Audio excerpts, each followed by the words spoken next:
Excelsior! True believers! We're back here for another oh hoy hoy, it's me, Bryan. We're doing another video here. Yes, that is, I walk around my house saying, Excelsior! Oh, God, it was better on the first take. I did accidentally stop her. Oh, God, yeah, we did that in the beginning. We're not doing a third take on this. That's not how this works. This is, of course, Bryan's Breakdowns, as we're going to call it. And it's just another week of me just slowly losing it, going over that show that brought us all here, WandaVision. Again, it was the multiverse of madness is just our lives now. You know who I like? That Malcolm X. Okay, again, that's all for a video we're going to be doing down in the future. Just trying to pique that interest in it. Anyway, okay, so we begin this week. It's episode 8. We start. We got that flashback scene. This part right here, also, if you notice, the whole credits, when they do the whole Marvel, like, kicky thing at the beginning, it all turns purple, which, of course, I think leads a lot of credence to one of the bigger theories I've been saying this is all about. Because, of course, you'll notice Agatha repeatedly says power when she is here talking about whatever sort of energies in 1693, which is also, the choice of year is cute because it's like, that probably is when the actual Salem witch trials happened. Look, I'm a comic book expert. I know dick about I know a lot about actual history too. But that's also cute because it's like 1692 was a well-intentioned Neil Gaiman comic book series. It's like, what if the Marvel Universe happened in 1692? I actually like it. A lot of people don't. They did do too many unnecessary spin-offs after the fact. But I did think it was kind of cute that this took place in 1693. Maybe we'll see Peter Pourquoi. We won't. But anyway, the part that I did think was interesting about this, aside from the fact we got all that sweet-ass brooch backstory, which we all needed, is that it does tie back into, and you're going to be hearing me talk about this a lot this episode, because what is this but more than my endless pontificating? But no, she repeatedly says power. The logo turns purple, her magic turns purple. I also want that purple stuff, much like Dave Chappelle and that child. But no, what else is purple? But of course the energies of the Power Stone. So again, I think this does just this whole, like, them repeatedly saying power, etc., etc., all the purple energies coming off of Agatha, and all during this after they'd repeatedly said it. I think that does lend credence to my big, yes, magic is all derived from the same energies as the Infinity Stones, and then, it kills me every time I say it, they're gems, goddammit. Actually, they're 6 soul gems, but whatever, that's for a different day. But anyway, yeah, so it's pretty much, I think this just really ties in there, the use of the purple, the repeated use of the word power. I think this just ties it all up. Then Agatha's mom comes in, she hits her with some of that blue, meaning, of course, she is a Jedi, because she is a space witch. Thank you. Because, of course, that is the blue energies I do believe are the space gem in this. Yeah. Right, yeah, because time is great. I gotta remember, because it's like, they're one way in this, then they changed the... In the comics, it was originally one way, then they changed them in the movies, and then I sometimes get them mixed up, but I'm pretty sure that now, again, blue is space in this one. I think it used to be the... Yeah, because blue used to be the Mind Stone back in the OG days. Like, if you're playing Marvel vs. Capcom, or Marvel Superheroes vs. Street Fighter. But anyway, we see your Space Witch mother right here in that Agatha flashback. We come back to the present day, and it is, of course, just Agatha talking about magic and how it works in the MCU in general. She's like got those bugs. Apparently one's a mind control spell, one's a simple slight reality altering spells. Agatha's all like, I don't understand how you keep doing this. Why do you don't know about magic? And of course, that's because the big thing is what the whole science is magic thing. I've been saying this whole time, right? So it's like, as Agatha thinks about it as being witchcraft, what it is for Wanda is she's just using her latent ability. I'm actually going to call it a mutant power in this episode, because I think this episode really does lend a lot of credence to that being... It's a lot more plausible after watching this one than watching previous ones. We'll get that in a minute. Because, of course, this episode is all about reruns. Ah, man, I forgot to get that... There should be more Troy McClure slides in here, because this is fundamentally a clip show, but not really. But anyway, it's all those reruns. We start with that first rerun, which is her, of course, going back and watching that Walnut episode of the Dick Van Dyke Show, which is, of course, an analogy for the madness that's happening in Westview. But yeah, it's pretty much like her and her not Magneto parents and friggin' actual Quicksilver, which they call faux or Pietro for fake Pietro. I think Corpsilver is cuter, but whatever, that's just me. So anyway, we have this whole walnut thing, which is of course an analogy for the whole situation in Westview. We set up the whole thing that Wanda loves sitcoms. We've pretty much, that whole, like, yes, she's just making these happen. She's making sitcoms happen because it's her coping mechanism for her messed up Yugoslavia analog childhood and fake nation of Sokovia, whatever. We do tidy all that up. I do have to say, though, this episode does get a touch anachronistic at times. It's just like the whole Marvel timetable and this stuff does get kind of all set out of whack right now, because it's like, if you think about it, Endgame is happening in 2023 because it happens 5 years. I keep doing that, and you can't say 5 years after the events of Endgame, which happened in 2018, right? Now, Malcolm in the Middle started on television shows in the year 2000. Now, if they are in, fundamentally, we're not supposed to call them third world countries anymore. I don't. If we're in some sort of former East Bloc, ex-Soviet country, right? When I think you get a DVD player. I didn't have a DVD player like proper until the year 2000. I had one on my computer in 1999, then the PlayStation 2 in the year 2000, and I was a pretty early adopter of DVD technology. Now, if Malcolm in the Middle is coming out, now if we're in the year 2023, right, in the Marvel universe, and then Wanda, oh god, I've confused myself, I've lost the plot. Just, you know what? That's what I mean. It doesn't matter, but like, time is a little squiffy because of the Malcolm in the Middle DVDs in that episode. All right, now look, here's the thing. In a three-way... Now, a normal man has a 33% chance... Okay, anyway. And after we talk about this whole walnut thing, this is why we should do edits, but we don't. But anyway, walnuts, timetable's all messed up in the MCU if you really think about it.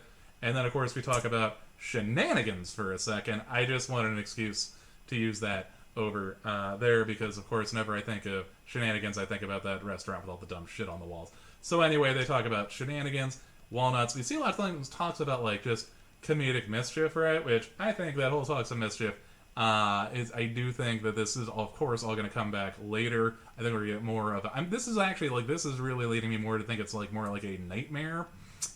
Something is the big bad, we can't use that term anymore, Joss Whedon created it and ruined it. But anyway, this does make me think that Agatha, that power she's talking about in the beginning part, actually, because it's purple, and we've already done Dorm, it's probably going to be, if I was to guess, I'm thinking it's Nightmare. I was going pretty heavy on Mephisto, but when we talk about shenanigans, actual, like, Christian devil analog is a little more sinister than, like, guy with spooky dreams. That's why I'm changing my vote to Nightmare on this one, dogs. Anyway, the next thing that happens in this is, of course, the Stark Industries bomb falls in there, killing both of the parents. They're trapped there. This is actually why I'm starting to, like, I think this is actually, like, a good time to, I guess, start saying, like, you could probably say it's a mutant thing. So in the comics, they're like, well, her mutant power is that she's got, like, hex magic, chaos magic, whatever. I think this actually does work kind of tidier in the Marvel universe because, again, you have, like, that 40 years of continuity. Jesus, no. Alright, you have that way more than 40 years of continuity in history to work with right now, and then you can sort of just cherry pick what sounds good. So pretty much with this, I think, like, in this flashback here specifically, this does, I think, add a lot more credence to the whole, like, it's like, not she's a baby witch. Again, she has that innate ability to manipulate those energies that were formerly, that, exist in all things, but were formerly most incredibly concentrated within the Infinity Stones, and pretty much her ability to cause that hex field, or whatever, to stop that rocket, actually does kind of imply that she did have, like, a latent ability or mutant power. So I think that's a good way to just sort of, tweak that in there. It's also the whole, like, science is magic, as I'm going to keep saying over and over again, because those words haven't already lost meaning to me. But anyway, I think this, like, her being able to use that power without any witch training or any other, like, influence in the stones does add a lot of credence to that. Now, the next thing we've got here is, of course, her in the Sokovian, whatever, facility before Age of Ultron, when she's getting those powers. She goes, they show her the Mind Stone. And the reason I picked this image that I stole from the internet, as I steal all of them from, is because I think I like this one because someone circled and I was like, you see that right there? That proves that Professor X is coming. And I'm like, that is that woman's legs. I think that's just, she's got like an open flowing coat. But whatever, it's her. She's dressed as a Scarlet Witch. I do believe it's also nice because, like, the Scarlet Witch thing makes a lot more sense, of course, because those reality-bending energies are, of course, seen as red. That ties that whole Scarlet Witch thing in a lot more easily. That's a lot cleaner. In the comics, they're just like, one day I'm sure Jack Kirby's like, I got this red woman, we're gonna call her the Scarlet Witch, and then Stan Lee's like, I like that, Scarlet Witch, I came up with it myself. Anyway, not. But yeah. So pretty much we go here to the Mind Stone, she has that dream about the Scarlet Witch, and then we get to the next scene, which I think is the most relevant, and certainly, to me, the most relatable scene in this whole show, which is, of course, a man and a woman awkwardly watching Malcolm in the Middle, both of them knowing that they are going to have sex immediately after Malcolm in the Middle ends. We've all been there. I'm sure as soon as they cut away, the Vision's just like, Wanda, would you like me to be inside you without altering my density? Or whatever. But yeah, pretty much we have that, like, grief is just love unresolved or whatever. The line that everyone on Twitter makes fun of because everyone on Twitter is dead inside. Just a bunch of soulless bastards, myself included. But now it's pretty much we got a lot more insight into, I guess, just like how their dynamic works, etc. And then also like he was clapping them cheeks to the end credits to Malcolm in the Middle, which we've all been there more than once. Just I don't know what it is about Bryan Cranston, but he gets it done. Anyway, so yeah, we have that. We have all that talk of stuff. And then we go on to the next part here, which is, of course, this ties back in a lot of stuff we're saying, right? Or I've been saying it since that first video. Wanda was actually originally, and we learned last week that she didn't actually take the corpse, and we learned this week, we learned this week that she didn't take the corpse, but we learned this week as well that she was just there to actually go and bury the Vision, which is what I assumed happened because, like, she's pretty, she's going to go to Tony's funeral, she's like, you know what, we should also bury my dead boyfriend. I did think it was kind of messed up that, like, they waited until she was there to, like, just start, like, just cutting up his arm and stuff. I also thought it was weird the way Hayward was just sort of watching her watch that, which is why I'm starting to think Hayward is a Skrull. Now here's why I think that. It's pretty much, we got a Secret Invasion show coming up, right? SWORD used to, pretty much in the comics and before being a WandaVision, there would be like the whole extraterrestrial intervention, whatever group, right? But in this show, they said they've moved to like AI and nanotechnology stuff, right? Now, if you, of course, are trying to lead a surreptitious, shape-shifting alien investigation, invasion onto a planet, what would be the thing you would, of course, do? Take over the organization that polices that sort of thing, and then just shake their focus off of aliens, right?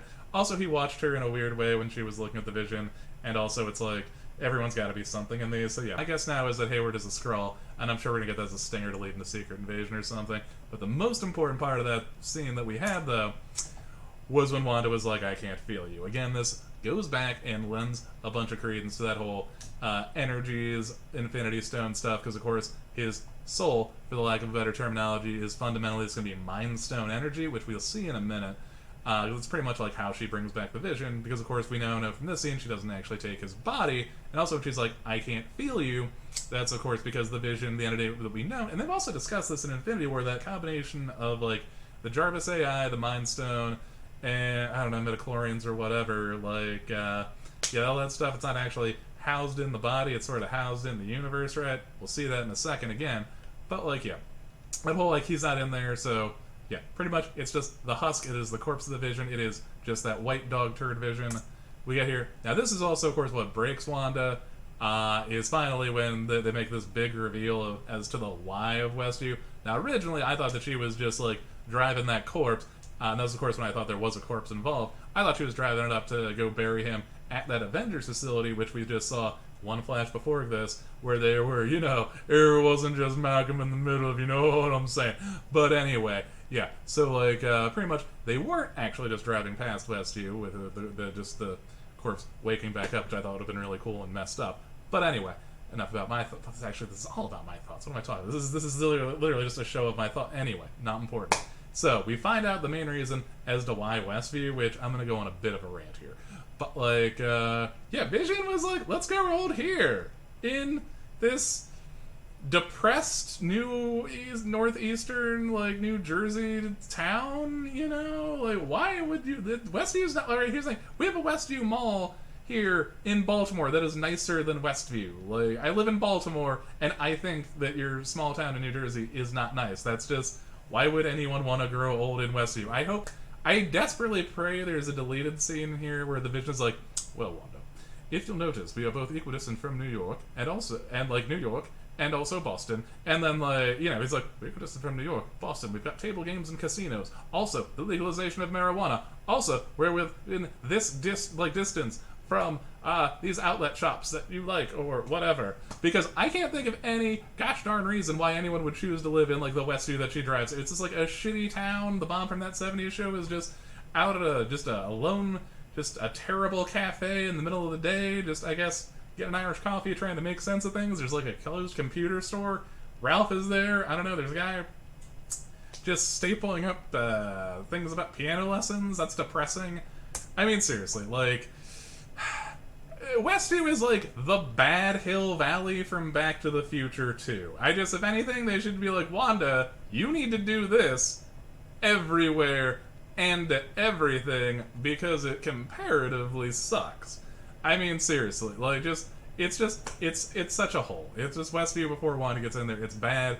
And then also we see that other part. I can't get a picture of this, but I will sort of. I think it was actually that. What's interesting I found is that I could not get an image of what I think is the most important part, though, of the Westview flashback, which is, of course, Wanda starting the hex.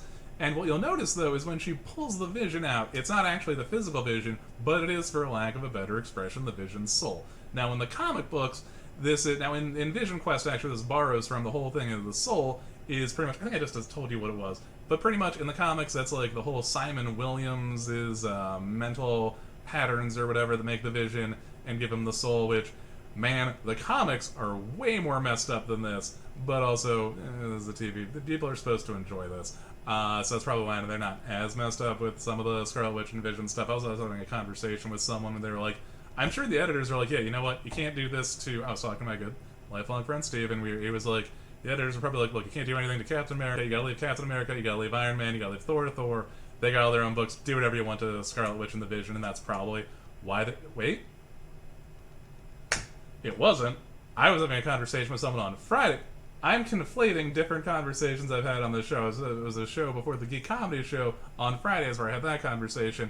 I was just doing this, you know what? As we were talking about Stan Lee and Malcolm X last week, that's what I was talking to Steve about. Why am I including this? It doesn't. It is. I refuse to edit these. So, where was I? Yes. Alright. So, their lives are jacked up. You see the Vision just pulling his soul out of that ether and that yellow Mind Stone energy, out of the red, out of the hex. So, pretty much, I think we've pretty much sewn up this whole, I think at this point I'm pretty safe to say that, the whole gem theory. They're not stones, damn it, they're gems. The Norn Stone. That's a stone, and it's an infinity.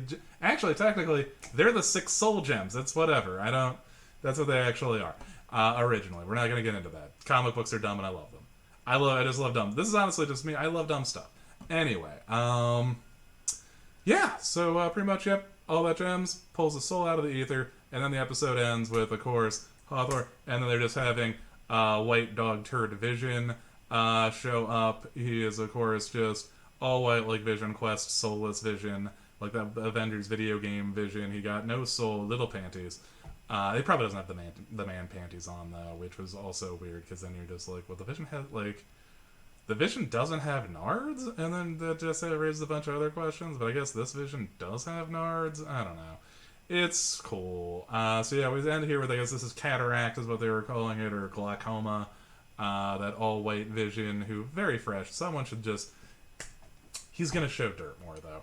But anyway, I think this is all pretty much going to lead us up to, like, a relatively happy ending, comparatively, moving forward. I mean, I think, like, you really... Okay, you can't end this show with, like... oh, God, the eyes just moved. The Vision's, kids being turned into being revealed to be, like, the fragments of Mephisto's souls and getting turned into a failed actor's hands. That's probably not going to happen.